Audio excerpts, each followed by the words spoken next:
So jump in wherever you think, if you have something to interject with.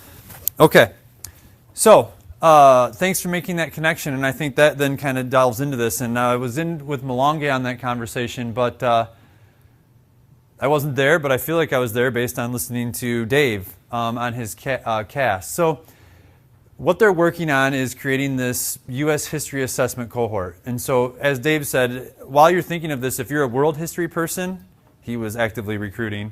If it's something you're considering for next year, he's looking at world history as an option. But the ISDs that are participating in the work are Ottawa, Charlevoix, and the Eastern Upper Peninsula. And so they've got 20 to 40 expectations that they've pulled apart and looked at. And so they looked at this blueprint for the entire day, and you did it on Monday, right? Mm-hmm.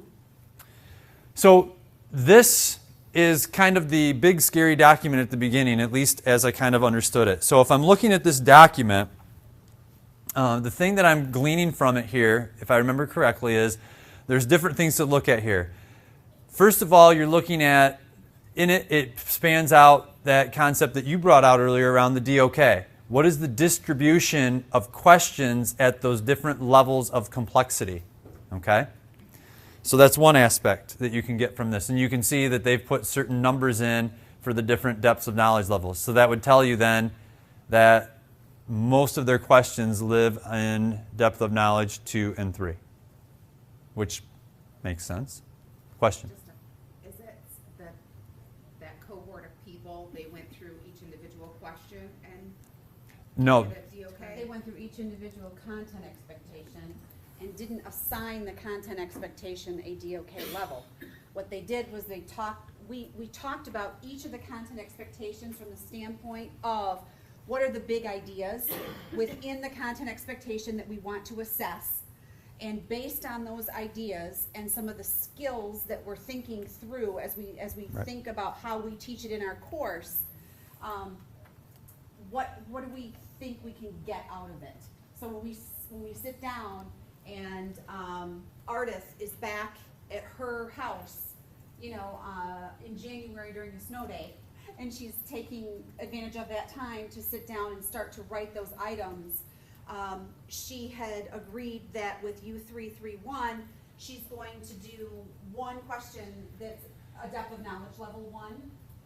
Some of the other conversations that we had, we took notes on all of our conversations so that, everyone could go back and say, oh, yeah, when we talk about Manifest Destiny, then that's where we were going to pull this primary source document, and we were going to turn that part into a depth of knowledge level 3 question. Okay. So what I missed, because I went to the DOK first, is that they actually looked at these standards, pulled them apart, and then determined what they saw as the possible number of learning targets in those standards. And then based on that, they did that work then that Becky was just describing, where they thought through what would questions look like, what might be ideas and things like that. So then when they break away, they get a chance to build that question. The other thing then is that as she's building this question, because of their interpretation of the learning target, it seemed to be most appropriate that it would be a depth of knowledge level 1 question. The skill that was demanded of that standard fit into a depth of knowledge 1 as far as what kids would have to know or apply.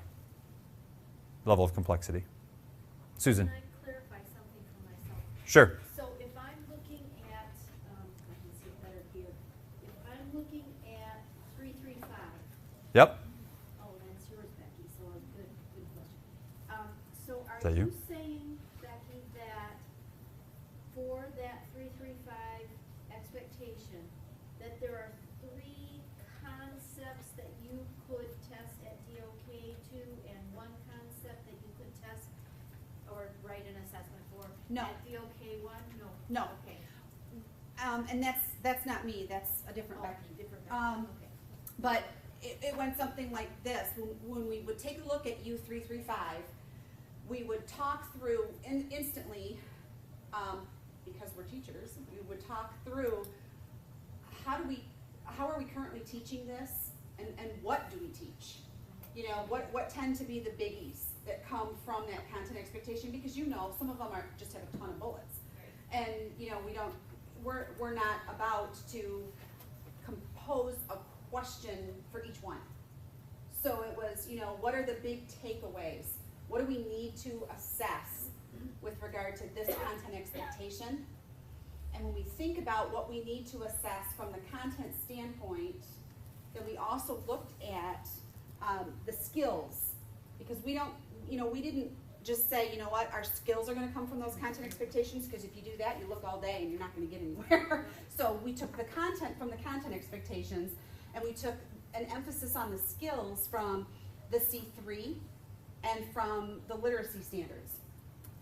Do you have an alignment on that? Informally, through our notes, Okay. yeah. And so then that kind of determined where we were gonna go with the building of the questions. So, you said 335, Becky's got 3 questions around depth of knowledge 2. I can't tell you because I sat with the high school people, but they had conversation around which of those concepts, which of those big ideas she was gonna formulate some depth of knowledge level 2 types of questions. And then they had discussion around what her DO3 was gonna be comprised of. You know, was it gonna be an analysis of 2 primary source documents? Was it going to be causation, determining causation versus correlation in a series of historical events? Was it going to be an analysis of cause and effect, and, you know, do something more with it? They had that conversation so that when they go back, you know, 2 months from now to start to actually write those, they have that level of detail to help them formulate that. Right. Okay? And so why I thought that this, I talked about the mist that David was getting at, and why I thought this made good sense is that you know you are tasked with generating one of those 3 questions. However, this gives maybe some bigger picture insight into that even though you're developing 3 questions, which you will do, there is a larger context that you can consider in what would be the assessment, if you will. Because you're going to generate an assessment, but the assessment itself that you generate is going to be comprised of different questions. And in order to do that thinking, you have to go through and see what are those concepts, and then at what level do you want to assess those concepts. And so this blueprint then gives you that overarching idea. We are not going to ask you to design a blueprint, but I wanted you to have this thinking because the activity that we're about to jump into, it's going to be very easy for you to say, boom, here's my content expectation, I'm going to generate an item. And then you're going to end up potentially putting yourself in a position as to some of the comments you've made around these other questions you've seen are, well, what's the context of what was generated around that standard, right? So I felt that this gives you a larger picture of assessment thinking that would help you think, okay, so it does need to be about skills. It isn't going to necessarily dive down into a specific piece because the content expectations are very much about, I believe, the EGs and the other things. They give you like kind of the concept or skill, but then they give you the specific things that it refers to.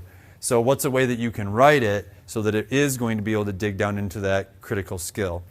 That Becky was just rattling off the cause and effect and the contextualization and all that stuff. So when we start looking at how we want to write a question, Yep.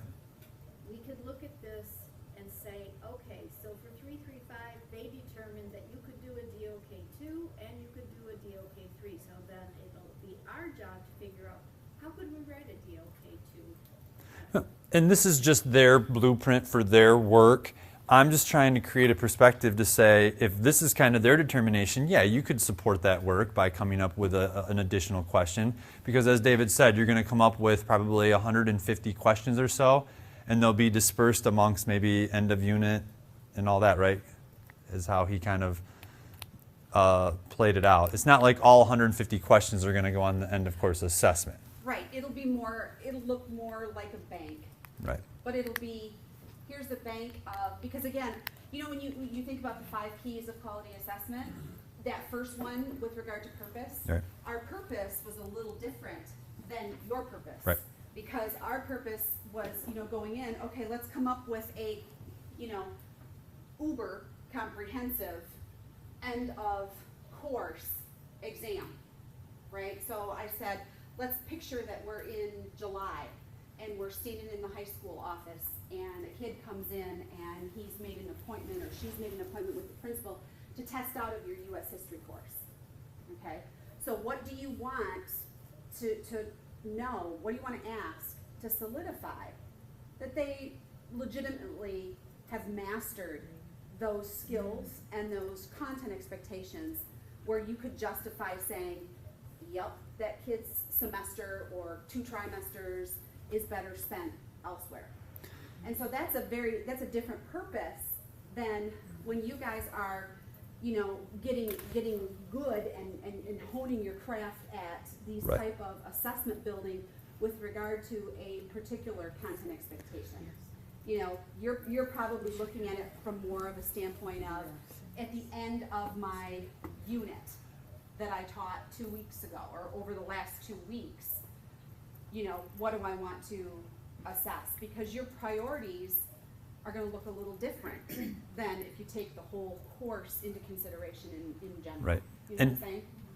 And I'm glad you said that because that's exactly why I thought it was worthwhile, because even though you're going to another layer, if you think about that when you delve into the specific content standard, it gives you maybe a broader perspective into the question you may write so that it still aligns with that bigger concept thinking versus getting caught into what the, you know, getting into a devil of a detail of that particular unit is really where I was going. So that worked great. Thank you. What At least for me. Yeah. Sorry.